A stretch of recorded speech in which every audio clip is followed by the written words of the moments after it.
Welcome back to my sixth episode of my Zoom series titled After the Play Ends, Hanging the Cleats Up. This is the Zoom series where I talk to retired collegiate athletes and pick their brain a little bit about the struggles that they have faced post-collegiate career. This week, I am joined with my guest, Ben Wiscomb, who has a little bit of a different story than my past Zoom guest, so we'll get into that in a minute. But Ben, you have the floor right now. Tell us a little bit of background. What got you into your sport? What got you playing? What got me playing? I played soccer. Sorry, I'm Ben. I played soccer. Uh, I played from a young age, super young age, probably like, 10, something like that, to, I don't know. I stopped playing, in college in I think I was 20. I think I was 20 or 21, something like that. Um, yeah, I don't really know what got me into it necessarily. I think it just, when you're a kid, you play all the sports, and I think it's the one that just stuck.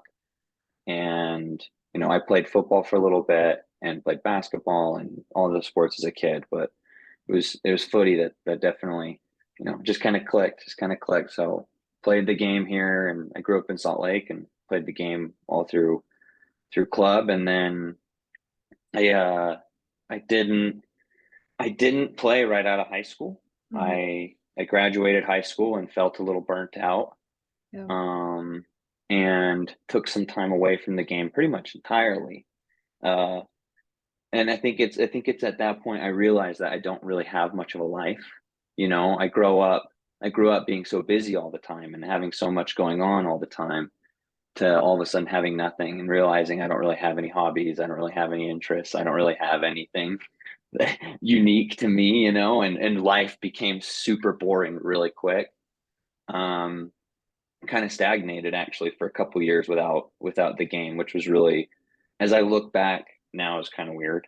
That I didn't feel like my life was moving anywhere without it.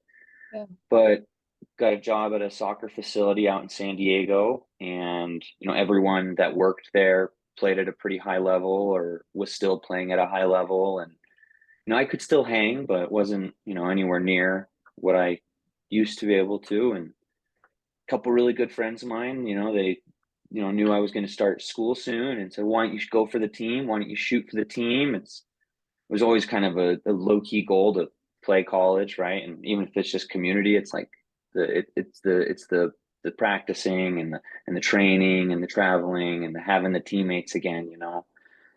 And I trained that summer a lot and showed up to tryouts before school started and got a spot on the team, and it was awesome. And I played for just that one season of Mhm. community college. But man, what a great few months of life that was. Great friendships, great late relationships. I learned a lot from my coach, learned a lot from the people around me. And yeah, I don't play almost competitively at all anymore. The game is still something I love, not something I play as much, but but yeah, I learned a lot in that time, and I'm really glad that I got to try and make it. Yeah. First off, before we get to your community college experience more in depth, I wanted to touch on the point that you said you didn't start playing until you were 10. And I think is that right? Yeah, something about like probably I tried out for a competitive team when I was like 6 or 7, when you can at a really young age, 8 or whatever it was, I don't know. And I made the team, but I wanted to play football. Oh, At the time, I was a big St. Louis Rams fan. Kurt Warner and Marshall Faulk and Isaac Bruce. Those guys were, for me, heroes of mine as a kid. I always wanted to meet Kurt Warner. I loved Kurt Warner oh, and wanted to be on the Rams and loved the Rams. And when the Rams lost to Tom Brady in the Super Bowl, I was crushed as a kid. So, football really was it for me. And I had a couple bad experiences on the team I was playing on and decided I didn't want to play anymore. And that's when I made the official like switch to soccer at like, yeah, 10, 11, 12, somewhere in there at the end of elementary school. And then just played that throughout the rest of my life. that's so interesting because I know, like, for me, I started when I was like 4. And then when we Yeah. interviewed your brother, Matt Wiscomb, in my first episode, he also started Yeah. very young too. Yeah. Um, He was young. which is crazy to see that difference. But I wanted to ask too, since we did have Matt on my first Zoom episode. How was being able to share soccer and sports with your brother and your siblings eventually, or your other siblings? How did that like how is that special to you, and like how did that form a bond? It's been really fun. I'm not gonna lie, especially with Maddie. Maddie and I've always been closer with Matt, especially young, like when we were young. I used to butt heads with my siblings and my parents, but Maddie has always just kind of had a special place in my heart. And um, I've never really had any beef with Maddie. It's always just been a friendly, competitive nature. And so to have him like playing with my friends, because all my friends growing up, we all played and we Yeah. all played on the same team, for high school and club and too. And so, we'd play in my backyard or we'd play in the street or we'd play at the park. And Matt was always playing, our little brother Ryan too, but not until he got a bit older. But it was so fun because that's just such a staple of my Mhm. upbringing. I'm always going to have those memories of us, playing in the backyard. And same with my dad. He'd jump in every once in a while. He didn't play growing up, but he participated with us and wanted to play an active role. So it was it's been super great, and it's helped us stay close. It's helped us branch out into other stuff and to be willing to try new things, and yeah, having that as something that kept us close growing up and forced us to travel together and to train together. And, Yeah. my younger brothers are, especially growing up, were always far more talented than me. I didn't, I don't have the build or the brain or anything for the game. My younger brothers were always it came to them better. And I never was bitter about it. I was always really like, I always kind of lived vicariously through them, because I always, like you said Matt started a lot earlier. Yeah. And he did, we started pretty much around I the was gonna same say. time, Yeah. about the same time, and where I'm jumping straight into like the competitive program. He's going into the academy where they have with the little kids, and he's working with a really good coach. And I'm, as now 10, 11, 12, 13, getting older, I'm seeing how much of a difference in Matt's game and in who he is as a player and stuff is reflected from just going through the academy and having those couple of years. He had a really great coach whose name was Mhm. Toby Mosquita, who's still, like, to this day, one of our really close family friends. And he was a great coach. He taught Maddie so much. He taught Ryan, our youngest brother, so much. And I was so envious that they got to be coached by Toby my whole life. I was like, why didn't I start younger? I would have loved to have had a year with Toby, and I still got to, like, as I got older, like, work with him, but it's not the same as Yeah. when you're a kid and you're young and can be molded, and yeah, so it's been a great blessing for all of us to have this great relationship based around the game that we still get so animated about, even though we don't really play as much. Yeah. That's really interesting, that point that you brought to up to that, like literally Matt was starting when you were also starting, and that's kind of just crazy how young like athletes start playing the game. Mm-hmm. It's really, to put that into perspective, it's a lot. So I wanted to jump in to your community college experience and really talk about what you mentioned earlier, which was your burnout and that you stopped playing and you were like, well, not for me. After high school, you were done. So, more into depth, what really made you realize you weren't done yet? You still wanted to play. And if you could offer any advice to anyone who thought that they were done, but they're like, actually, I'm not done yet. Yeah. Kind of what would you say? Um. So yeah, I graduated high school. And totally honest, had a great, as a team, high school career. Individually, not so great. I wasn't a very influential player, didn't have much of a role in, you know, game making decisions, that kind of stuff, like game winning decisions. Like I wasn't the star by any means. Um, and I had an attitude problem, I had an ego problem, and it made it hard for me to get along with coaches. Mm. And so in high school, yeah, my high school coach and I don't know what he thought of me personally. I never, and whether, it doesn't really matter, right? As a player, I was toxic. And so I didn't play a lot. And so by the time high school ended, we won state my senior year in high school, which was a great experience. But even after that, I wasn't like, yeah, I want to keep. I was done. I was so done. Um, I was too ignorant to know that I was done a lot because of my own damage that I had been doing, which which I now know, but back then I was incapable of seeing that. Um, and it was, it'd been a couple years after high school. I'd moved away from Salt Lake. I'd moved back to Salt Lake for a little bit. And then this job opportunity in San Diego to go work at this soccer facility and, get trained to be a manager at this soccer park. I didn't think much of it at the time. Thought it would be a good chance to go live in San Diego though. I took it and went out there, and there's two parts of the soccer park. There's the, playing the leagues that we all play in as we get older, these rec leagues. And they had a coaching program. And I always liked coaching. I always like working with kids. Mhm. Um, and I'm working in the office, like the concession stand, doing reffing and stuff. And then I'm doing some coaching too. And the first day we coached, we're walking this soccer park is really cool. It's got this big typical in like out like arena field. It's what it's called out in SoCal because there's no roofs. Mhm. Uh, an arena, right? Big arena. And then next to it, connected to the building, is this smaller field where they hold like 3v3, 4v4 matches. And the goals are small and it's great. Cool little field. And I saw one of the coaches in there with these kids who were wearing different color shirts than the rest of the kids, and they were training what seemed much more competitive soccer and less like fun games and having, which was nothing wrong with it, right? But I saw it and I went, well, what's that over there? Like, and I asked my boss, like, what's going on over there? And after a couple weeks of kind of, bugging my boss and bugging the guy who was doing it, they agreed to switch his places, and I took over there. It was called Skills Institute. I took over it. We had like a class on Sunday with 5 kids. We had a class on Saturday with a few kids. Had a couple weekday classes with a few kids. Like it was nothing crazy.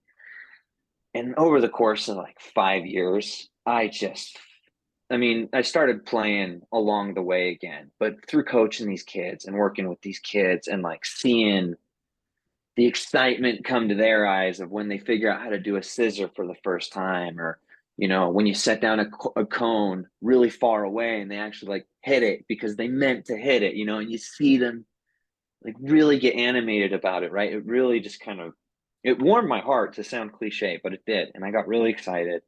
And yeah, after about a year and a half of that, the program had grown a lot. I had grown a lot.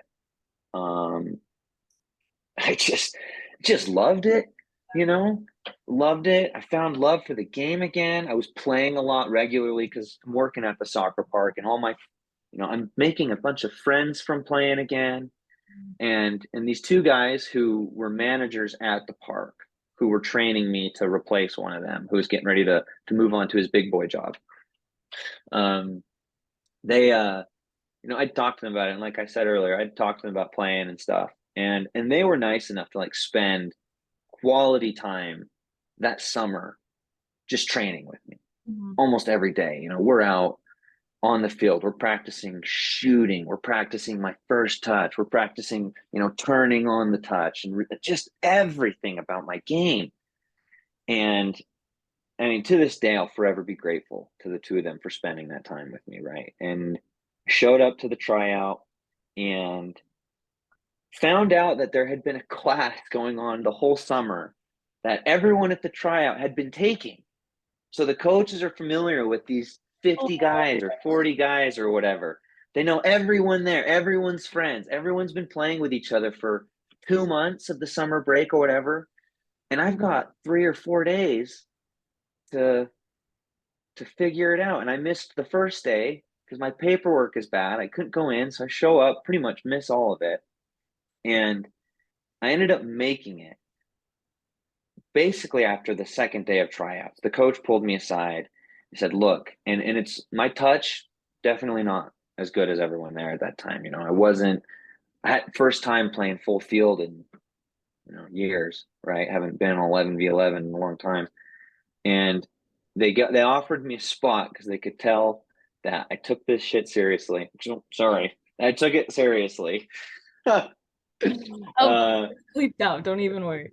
there we go. There we go. that I take it seriously, and that I worked really hard, and that they could tell I've been working real hard, and that my touch wasn't as bad as it could have been. I've been working. I've been spending time. So they gave me a spot after like the second day of tryouts, which I was blown away by. Like, I mean, I hadn't really felt good about the game most of my life growing up. I loved playing, but because I was toxic to my teammates and to my coaches, I had a rough experience. And that was one of the first times it really was like, wow, like I earned that. Like I feel really good, and I had a great season. It was super fun. And, I thought about playing the season after that and just was like, I did it. I'm happy I did it, but there's more to life, which I think I'd really come to that realization at that point that there is a lot more to life. My interests had expanded. I wasn't so one dimensional anymore. Um, and yeah, so I didn't play again. I thanked the coach, and I caught a couple of the games the next season to see some of my buddies play. But yeah, that was it. And I honestly couldn't be happier about how it went. I really couldn't. I don't look back and wish I would have played again or tried to move to a 4 year and play at a more elite or prestigious school. Like I'm happy with how it went. I'm really happy with how it went. Yeah. Nice. And before we move on to another point, I just want to remind the viewers listening and watching that this is my Zoom series. This is my sixth episode of After the Play Ends, Hanging the Cleats Up, and this is my guest, Ben Wiscomb. And I wanted to touch on what you said about how soccer just became fun for you again. And that's something a lot of athletes struggle with. I got super burnt out in my college career and I was like, it's not fun. I don't know if I want to do this, but I did stick with it because I was like, well, I'm already at Piedmont. I'm already here. I'm going to just keep playing. But Yeah. it wasn't fun. I stopped playing in November, had my last game, and I haven't even thought about wanting to touch a ball, wanting to play at all. And it's nothing against the coach. It's nothing against the environment. It's just I was just so burnt out. A lot of athletes deal with that. So what advice would you give to any athlete dealing with burnout, wanting to get back in the game, anything like that? Quit. Quit. Like really. I mean, Just I quit. had, like seriously. Had someone told me that at 18 or 19 or 20, I probably would have, rolled my eyes or whatever. But looking back, like, yeah, if you're like feeling the burnout, quit, take a break, Back. take that trip, Yeah. go, read that book, read that book series, take a week and read that book series or write that story, go on, like, just, yeah, like there's a lot to life, not that I'm like old or wise by any means, but as the days go on, the more and more I realize that there's just so much I don't know that I don't even realize I don't know, Yeah. you know, every day I hear something or see something or whatever and go, well, that didn't even occur to me, you know? Yeah. And it's a good thing. It's a good thing. And so yeah, it's if it's really meant to be a part of your life. And I don't really believe in like meaning or destiny or that kind of stuff, right? But like if it is something that's going to make you happy for the rest of your life, then it will always be there and you can come back to it, right? But if you're feeling the burnout, if you're feeling the dread of waking up and doing what you've been doing, just don't do it. Like just don't do it. Don't make Sounds so yourself simple. miserable. Sounds Like so simple. But it when you're really in is. it, it's hard to remember that. Totally, but there's all these pressures and anxieties that are totally real because we're feeling them, but they're not necessarily actually there. A lot of us put on, and I won't even speak for myself necessarily because I don't feel like I had it so much, but I know a lot of people who felt the pressure from their parents, to play. And it totally makes sense. And in a lot of cases, yeah, there probably is a lot of pressure from parents to play. But in a lot of other cases, parents just want their kids to be happy. Yeah. And they're so concerned that without it, where's the happiness going to come from? You Yeah. know? And so, yeah, just do what makes you happy. And if it's not making you happy, then don't do it. And it's scary, if it's something that's really like what you believe is, essential to your being, like it defines who you are in a way, then yeah, that's really terrifying. And you might have an experience like what I had where you realize you're a really boring person and you don't actually like have much to Figured offer it out though. or but and you have to be honest with yourself, I was and it wasn't like I chose to, but by not playing anymore, I realized like my life is so one dimensional.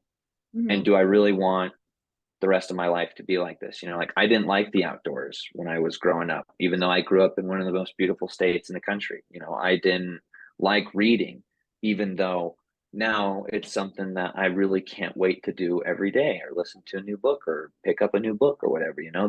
There's those are just two really simple examples that over the years, I've learned that I probably could have been doing this and really enjoying life a bit more. Maybe I could have avoided that dead space period where I just felt so lame about who I am and what I'm doing with my life. But and not that that doesn't still come and go, but there is a sense of, I'm more than just a soccer player. I'm more than just a coach. I'm more than just soccer, you know.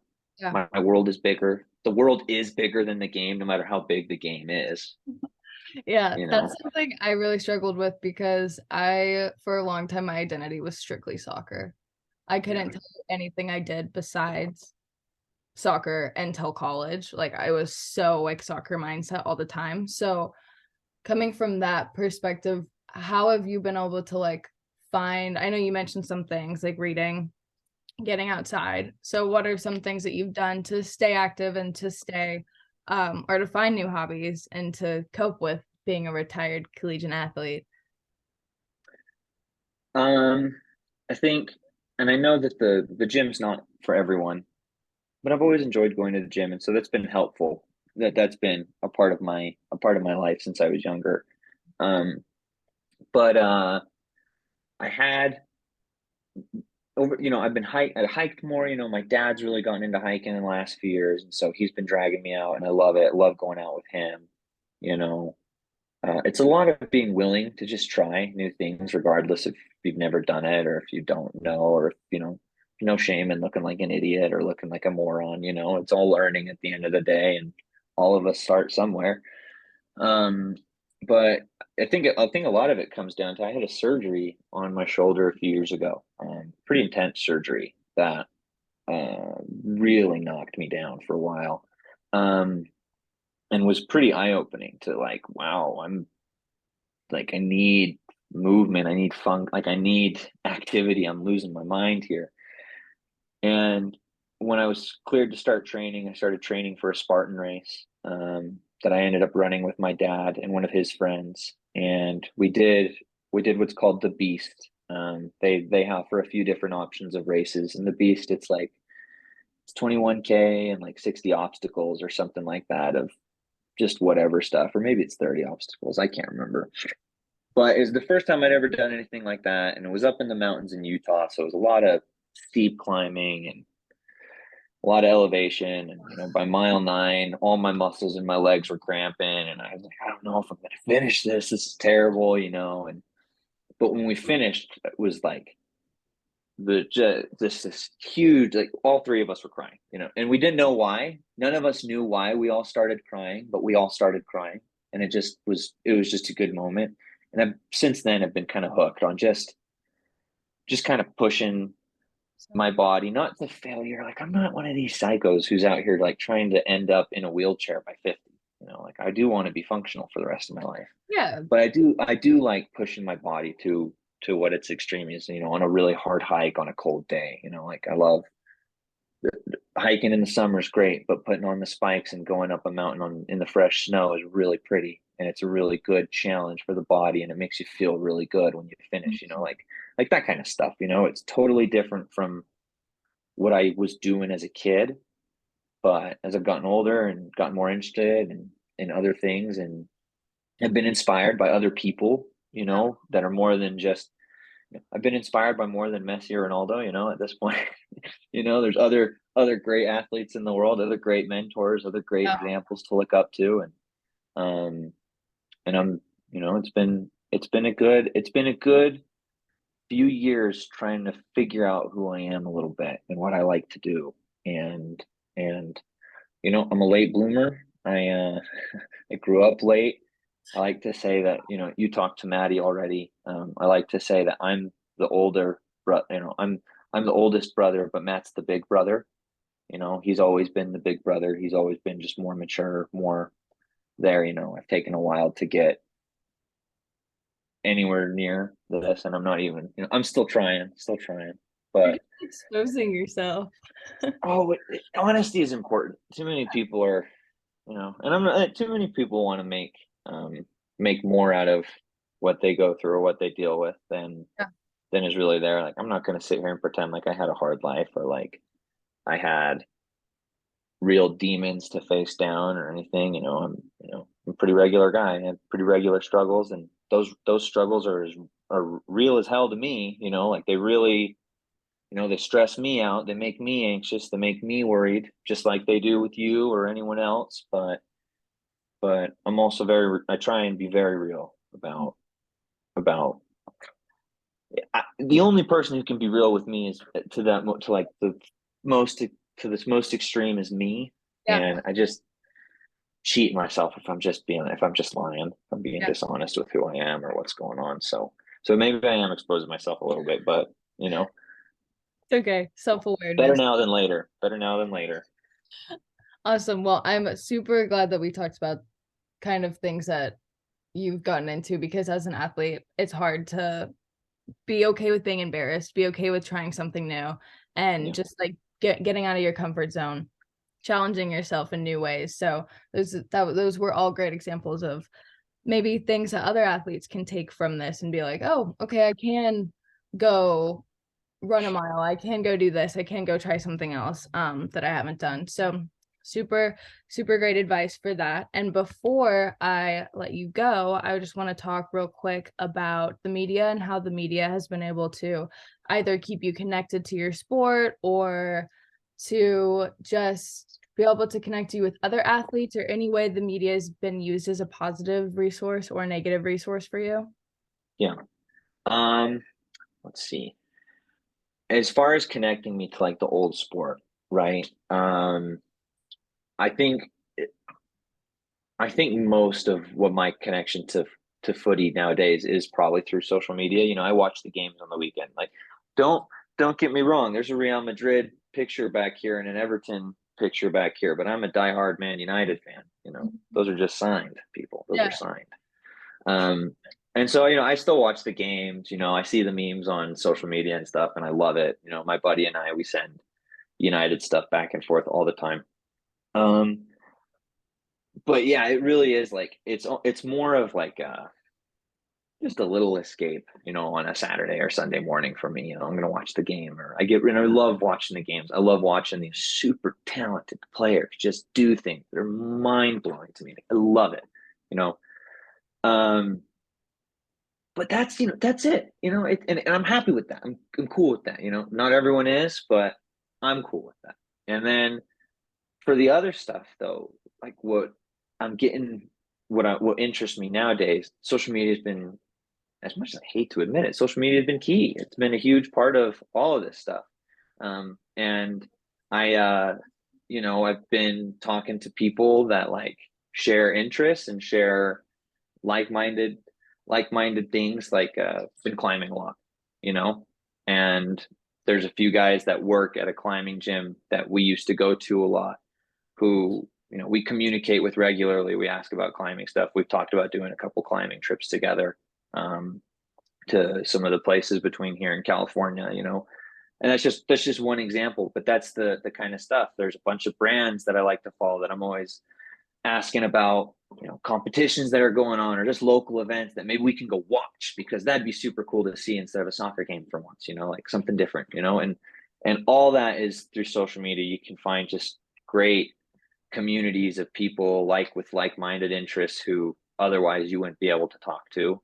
And it's such a great resource, not just for like knowledge and learning and development and progress and all that stuff, but it's also just nice.